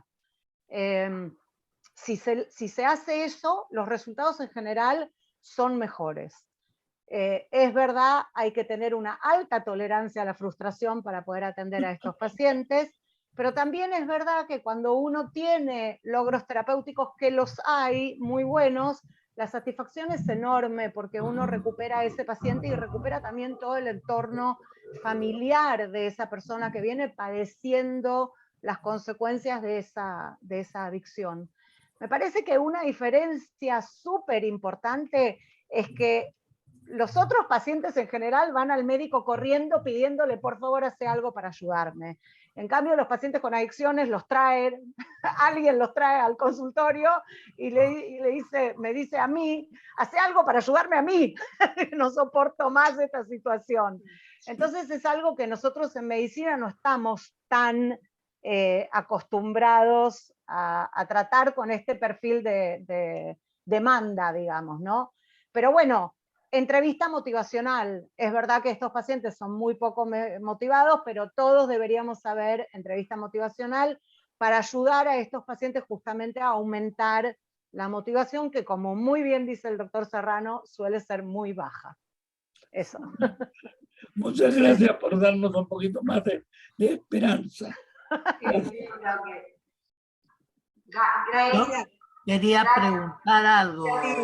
Quería comentar lo que me pedía Marcia, que comentara un poquito de España, y realmente, bueno, me encantó la presentación, muchos datos interesantes, pero muy parecidos a todos los lugares del mundo, porque el aumento de delitos, el aumento de feminicidios, el aumento de consumo de alcohol, sobre todo, que se compraba en el supermercado por delivery, y luego los deliveries de consumo de drogas también, y el aumento de el consumo de medicamentos, que aquí, bueno, sobre todo los analgésicos, el tramadol, el tranquimacin, o sea, el alprazolam, ¿no? Empezaron a circular de una manera peculiar, y sobre todo también en adolescentes, ¿no? El alcohol en adolescentes, etc.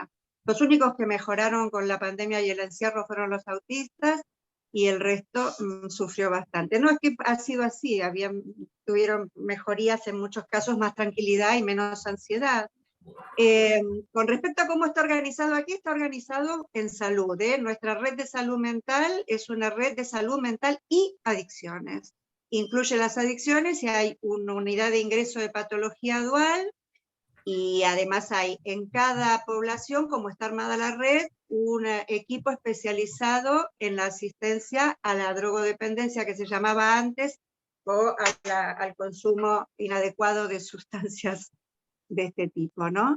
¿Qué pasa? Los pacientes aquí se ingresan en el estado en que pudieron estar, como decía el doctor Chano o el chiquito Petinato, se ingresan como a la antigua en Argentina, porque una persona que está con un alto riesgo de sufrir un daño, de hacer sufrir un daño, se ingresa, interviene el juzgado como se hacía antes allí, simplemente para ratificar con el médico forense o quien envíe, y el paciente queda ingresado. Luego, para ingreso a patología dual o desintoxicación, sí tiene que ser voluntario, y es verdad lo que dice la doctora, que son pacientes que los trae la familia un poco de las orejas, y lo que tienen de habilidoso los médicos que se dedican a drogodependencias, que yo no me dedico específicamente, pero tengo muchos pacientes adolescentes que consumen, y esto lo he aprendido de los que se dedican a drogodependencias, es a vender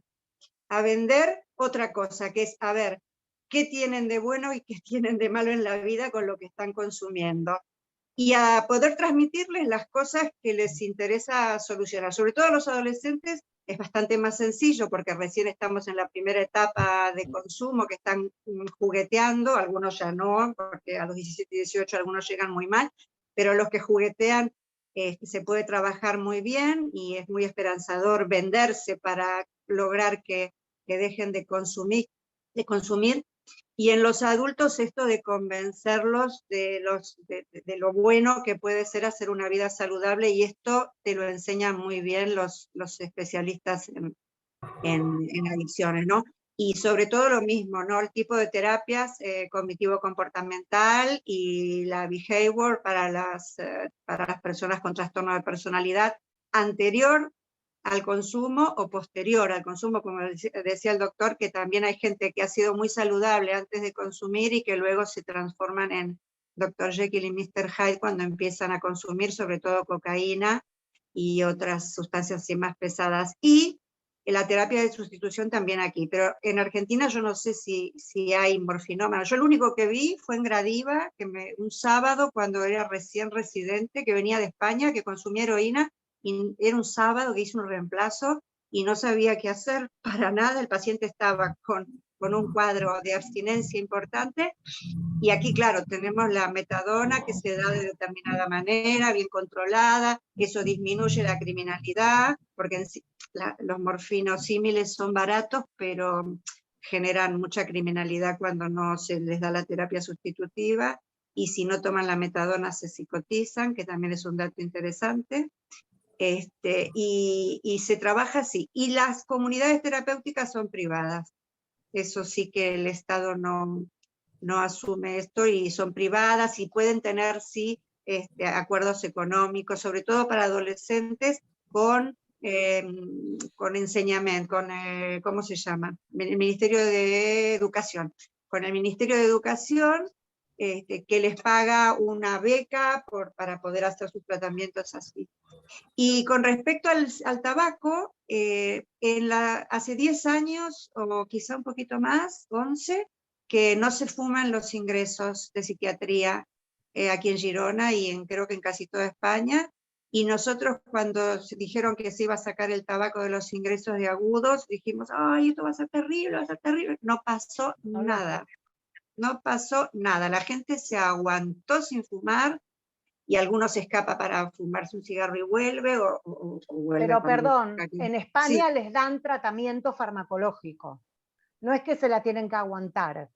No, le ponen parches, Eso, le ponen parche, sí. Por eso. Sí. No es que y los después internan y le dicen no. Pero los parches, que no es lo mismo que el input de nicotina, que yo fui fumadora y no es lo mismo un parche que fumarse un cigarro.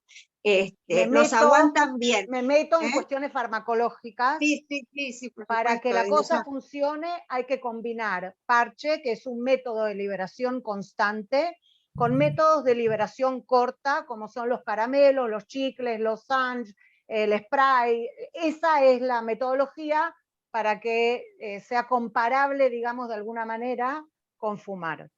En España hacen eso muy bien. Sí, aquí con parche solo hace 11 años que los pacientes en el ingreso no fuman, y por eso muchos dejan de fumar ya definitivamente, porque una vez que estuvieron, qué sé yo, 20 días, 15 o 40 ingresados, ya después, si pueden, no lo cogen otra vez y ya está.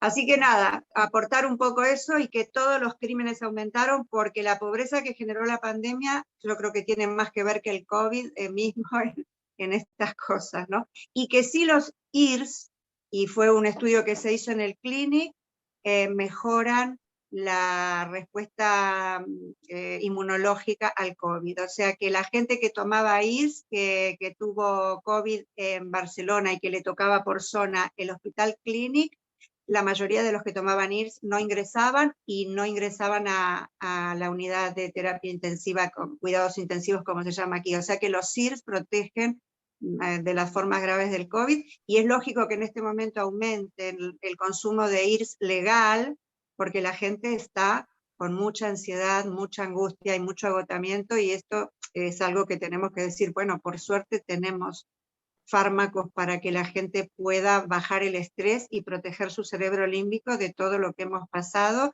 y reconstruir las neuronas del cerebro límbico, que como nos enseñaba siempre nuestra maestra La López Mato, se vuelven a reproducir si no tenemos los inputs de cortisol constante de estar en estado de alarma y alerta. Un beso. Excelente la clase, la charla me encantó, y que te vaya muy bien en Israel. Que esté muy bien. Bueno, quería hacer un comentario al doctor Yunes. Bueno, gracias. Yo quiero preguntarles a todos los extranjeros, y sobre todo a Alberto, sé que la mayoría de los estados de Estados Unidos han liberado el consumo de marihuana. Yo no sé si eso ocurre en Israel y en España. No liberaron, no. Muchos descriminalizaron, como en Argentina, descriminalizaron, y acá también, y en algunos se legalizó, pero no se liberó. Bueno, se legalizó. En algunos estados de Estados Unidos se legalizó. Por ejemplo, en Washington se legalizó. Entonces, en los drugstores tienen chocolates o golosinas con droga, con marihuana. Sí. Y entonces un poco el planteo de los padres que dicen, ¿vos vas a fumar o no? Digo, ¿vas a consumir marihuana? Y eso depende, papá. Si hay momentos que puede que sí. Entonces, yo quiero saber qué pasó con eso.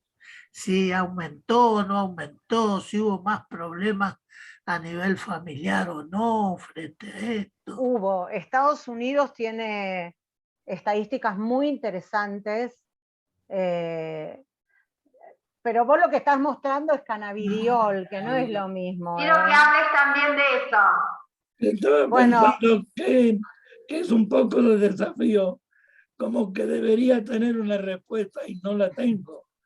Sé que hay más acceso a la marihuana y una especie de la actitud negativa de los mayores de 40 se está esfumando, en una palabra. Pero si esto significa que hay más consumo o menos consumo, me parece que debe estar afectando más a los traficantes que los que no se benefician con la legalización de la marihuana. Pero fuera de eso no tengo una respuesta. Lo único que me estoy acordando ahora de un muchachito que yo seguí por bastante tiempo y que fumaba muchísima marihuana, y por ahí se quejaba de que estaba muy dormido, poca motivación en la escuela, etcétera, bueno, en la universidad. Pero encontré un par de artículos que habían estudiado el efecto en las neuronas, en el pensamiento, en la motivación, etcétera. Y compartiendo esos artículos fue muy convincente, por ejemplo. Y si bien ha seguido fumando marihuana, lo hace de una manera muy infrecuente en comparación a lo que hacía antes, desde la mañana hasta la noche, con mucha regularidad e intensidad. Bueno, yo no sé qué de mí, no. Esto no es una contribución, sino simplemente una cosa anecdótica. Pero en general, creo que todavía no sabemos bien cuál es el impacto de que en algunos estados se haya legalizado y en otros no.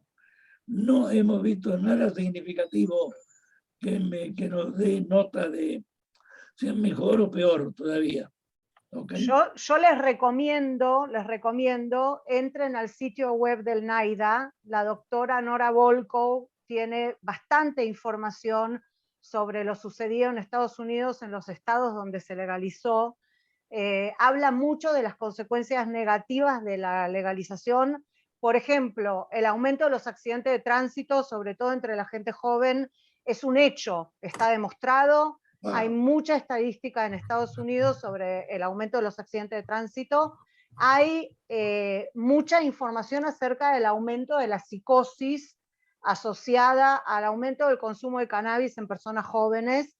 Hay aumento de los ataques de pánico, nuevamente en personas jóvenes consumidores de cannabis.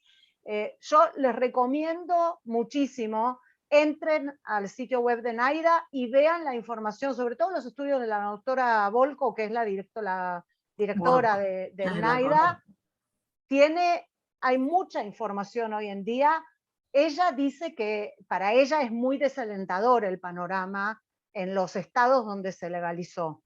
Por otra parte, respecto de la criminalidad, por ejemplo, en Uruguay también hay estadísticas. Uno de los principales argumentos en Uruguay para la legalización había sido que iba a disminuir la criminalidad asociada a la venta de marihuana. Y eso no sucedió bajo ningún punto de vista. Y ellos están sumamente alarmados. También hubo bastante problemas en la implementación de la ley, ¿no? Que también hay que decirlo. Pero de hecho, la disminución que se esperaba en la criminalidad no sucedió.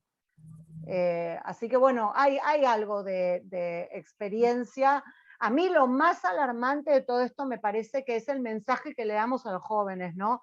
Esto que decía Roberto de este muchacho, y dice, bueno, no sé, voy a consumir, no voy a consumir, porque estamos dando un mensaje que para mí no es correcto. O sea, estamos dando un mensaje como que está todo bien, se puede legalizar, no pasa nada. Bueno, no, yo no comparto esa opinión en absoluto. Me parece que la legalización debería ir acompañada de campañas de información, sobre todo para los jóvenes, ¿no? Pero para todo el mundo.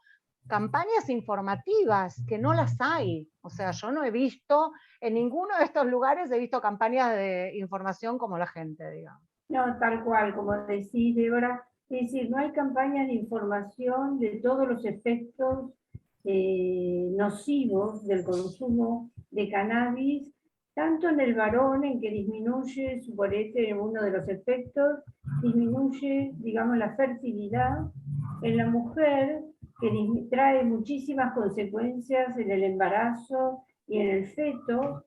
Digamos, todo esto no sale, no se ve, no sé si es porque hay una presión para que no se difundan los efectos negativos sobre la salud, sobre todo en los adolescentes y en los jóvenes, que son los que, digamos, pueden procrear, tener chicos, y además el deterioro cognitivo progresivo que produce la marihuana, el consumo de marihuana, y que ahora se está analizando también en el uso medicinal para el dolor. Digamos que si bien es otro compuesto, si realmente es otro compuesto, como pasa en Estados Unidos, que no es un derivado del cannabis, es una cosa. Ahora, si es plantar el cannabis y de ahí fabricar un aceite, están consumiendo marihuana, porque lo hemos visto nosotros en investigación clínica, hacemos un dosaje y aparecen los metabolitos de cannabis en orina, o sea que es lo mismo que si consumieran. O sea que realmente hace falta una campaña paralela de concientización, ¿no? Ahora, Débora, ¿cómo se hace? Porque si verdaderamente lo legalizan y lo conseguís en todos lados y lo aceptan como una cosa normal, es una decisión del adolescente y es muy difícil, sobre todo cuando el adolescente se mueve en grupo y el grupo manda. Hay dos cosas que por lo menos ya se sabe que funcionan. Uno es el tema de la actividad física, creo que Marcia lo comentaba. No, lo dijo, ¿quién lo dijo lo de la actividad física? Bueno, alguien dijo, Edith. Yo también. Bueno, varios dijeron lo de la actividad física. Eso está demostrado que la actividad física ayuda, es un factor de protección para el uso de sustancias en general, está demostrado. Les diría que la excepción a esa regla es el ámbito de los jugadores de rugby, porque el famoso tercer tiempo de los jugadores de rugby es alcohol, cigarrillo, marihuana, es un desastre. Pero debe ser la excepción. El resto de los ámbitos deportivos suelen ser más protegidos. Y en segundo lugar, otra cosa que se hizo en distintos lugares del mundo con buenos resultados fue elegir como referentes de entre los propios adolescentes y formarlos. O sea, chicos que tengan cierto liderazgo y que tengan cierto interés, digamos, por el tema, agarrarlos y trabajar con ellos y formarlos para que ellos sean líderes de opinión entre sus pares, ¿no? Porque los adolescentes no te van a escuchar a vos y no me van a escuchar a mí, no van a, digamos, nosotros no somos, digamos, referentes. Entonces, el trabajar con referentes de sus propias edades es algo que ha dado resultados. Y bueno, y después yo pienso que nosotros perdemos de vista contra quién luchamos, porque las tabacaleras, que en este momento son una de las grandes que plantan marihuana, ¿no? Que plantan cannabis. Las tabacaleras y las empresas vendedoras de alcohol cuentan con mucho presupuesto y le pagan a las mejores empresas de marketing del mundo. Y nosotros pensamos que con una campaña publicitaria que hace alguien del Ministerio de Salud vamos a salir como a luchar contra las mejores empresas de marketing del mundo. Yo no entiendo cómo el Ministerio de Salud no contrata especialistas en marketing, porque si no es una lucha totalmente desigual, no tiene ningún tipo de posibilidad. O sea, nosotros somos buenos en lo que hacemos, pero no somos marketineros. Ellos contratan a las mejores. Vean la campaña publicitaria de Absolut, se mueren. Es la mejor una de las mejores campañas publicitarias del vodka Absolut, una de las mejores campañas publicitarias que ha habido en la historia del mundo, pero claro, es la empresa de marketing que más rica del mundo la que contrató Absolut. Y lograron instalar el uso de vodka, que hasta hace poco tiempo no era una bebida que todo el mundo tomaba. Y eso fue trabajo publicitario de una empresa que es una de las mejores empresas del mundo. No, y sumando a lo que decís, el tema de los ideales, porque nosotros tenemos representantes jóvenes que han sido adictos, porque tenemos el caso Maradona, Charly García, Chano, el hijo de Petinato, que los chicos, entre los youtubers y demás, hablan del paso como si nada, entonces son factores también marketineros que tienen que ver con la identificación del adolescente. Estamos en el horno en ese sentido. Pero es muy interesante lo que estás diciendo del marketing, es muy interesante. Por eso es tan importante el tema de la interdisciplina en salud mental. Porque como vos bien decís, nosotros no somos marketineros, pero necesitamos a alguien que difunda el conocimiento científico. Claro, pero que difunda en serio, o sea, que sepa cómo transmitir conceptos para que la gente realmente lo compre. Yo no sé si ustedes saben, quiénes han visto la serie Sex and the City, que fue una serie muy popular, no sé, algunos de ustedes la deben haber visto, de estas 4 chicas de Nueva York. Bueno, ¿se acuerdan que una de las protagonistas, Samantha, tuvo un novio que era un modelo, está súper fuerte, un pibe joven, con rulos, rubio? Bueno, ese personaje entró en la serie porque Absolut pagó plata. ¿Por qué? Porque el tipo era un modelo publicitario y en la primera escena donde lo introducen en la serie están ellos dos en Times Square frente a una gigantografía de él con la botella de Absolut. Entonces, estos son el tipo de propagandas encubiertas que hacen estas empresas para promover, para instalar marcas en el inconsciente, ¿no? En el inconsciente de los... Bueno, nadie supo que este personaje lo metieron, los que escribían la serie, lo escribieron porque Absolut les pagó un montón de plata. O como fue en su momento Rocky, el personaje de Rocky de Sylvester Stallone, también las empresas tabacaleras le pagaron millones de dólares para que para que su personaje fumara en las películas. Entonces, contra eso estamos luchando nosotros. Mira, otro ejemplo del que me acordé ahora. Todos ustedes deben conocer la cerveza Corona. Es una cerveza muy mediocre, pero en comparado con otras. Pero con la propaganda que han hecho se puso muy popular con los jóvenes y ahora es una de las que más se vende, por ejemplo. Está absolutamente correcto.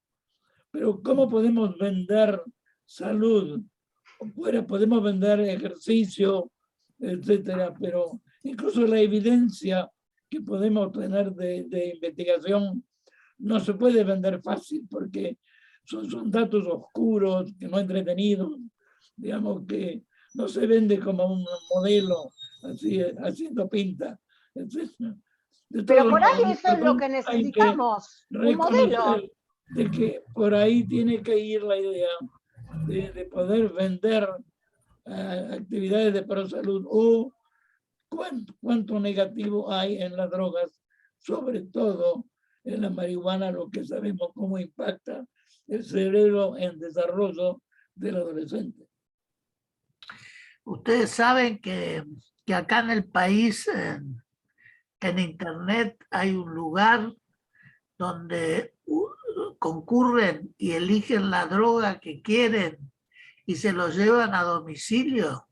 Yo tengo un paciente adulto drogadicto que se consigue todo tipo de droga sin ningún problema, se la llevan a la casa. Para mí, eso fue todo un descubrimiento. Yo dije, ¿cómo es esto? Y nadie de la política o de la policía intervienen en una cosa así. Y otra cosa que dijo Susa. Están envueltos, está todo corrupto. Lo que dijo Susa en España, el tema de la pobreza, y el tema de la pobreza acá hay un 50%. ¿Cómo se hace para entrar a las villas donde producen la cocaína o producen la droga? ¿Cómo enfrentarse a eso? En este momento Rosario es una provincia que está devastada por la droga. O sea, ¿Fer Alonso está? ¿Cómo? Fernando Alonso. Sí, estoy acá. Si ustedes quieren que yo sea el modelo, no me voy a prestar a ser usado como objeto. Por la salud pública, Fernando. Lindo. ¿No? Ética. ¿No te convenzo? La ética. No, Marcia, acá claro, Rosario está muy complicado, como decía Yunes, porque hay toda una cuestión de comercio y mafias que manejan. Yo pienso que en Buenos Aires también hay, pero bueno, acá como que está como desmadrado. Hay una cantidad de muertes, por ahí nos desviamos del tema, pero hay una cantidad de muertes. Hay aproximadamente un muerto por día, por arma de fuego entre bandas o que tienen que ver con la criminalidad y las mafias estas. Así que sí, es complicada esta zona. Bien. Bueno, muy bien. Bueno, Lianita, si querés, por una cuestión de horario, porque esto se puso hermoso, vamos cerrando. Bueno, sí, hermoso el Ateneo, muy ricos todos los comentarios, digamos, bueno, es un tema que obviamente nos convoca a todos los que trabajamos en salud y con adolescentes y en internación, bueno, por lo menos hablo desde mi lugar, es algo cotidiano y de todos los días, esta problemática. Hay agradecimientos y felicitaciones en el chat. Bueno, quedó una pregunta en relación a los profesionales médicos y el aumento del consumo. La leo como para que quede como reflexión. Dice, bueno, si no tendrá que ver con la caída de la omnipotencia médica, encontrarse con un virus con el cual no se sabía cómo enfrentar o cómo abordar, ¿no? El aumento del consumo en profesionales. Ahí está el micrófono cerrado. En mi experiencia fue al revés. O sea, después si quieren les paso material, pero fue al revés. Fue por la omnipotencia, justamente. Bien. Bueno. Por la adicción, Débora. Sí. Son tan adictos que es increíble. Bueno, pero el agravamiento, digamos, que hubo entre los profesionales de la salud durante la pandemia, para mí tuvo que ver con esta llamada, el llamado de la omnipotencia, los convocan desde ese lugar de la omnipotencia, y fue muy difícil sostener esa omnipotencia, muy difícil. Entonces, bueno, ahí aparecen las drogas, como para ayudarnos a enfrentar cosas que de otra manera es muy complicado. Bueno, agradezco a todos la presencia y la participación, y bueno, y Marcia, te agradezco la invitación, obviamente. Bueno, cerramos. Aplausos a todos. Gracias a todos. Y muchas gracias a Debbie y a todos los puntuadores. Eli ha coordinado maravillosamente bien, una profesional joven, joya, mírenla bien porque es el futuro, presente y futuro, una maravilla de profesional y de persona. Así que muchas gracias y nos estamos viendo en 2 semanas, que vamos a trabajar sobre el tema de neuroimágenes. Va a presentar el doctor Sajertin, va a coordinar el doctor Roberto Capuri y van a puntuar la doctora Molina de México, relacionado con todas cuestiones funcionales de neuroimágenes. Estamos viendo quién del interior. Así que nos vemos en 2 semanas. Muchas gracias a todos por acompañarnos.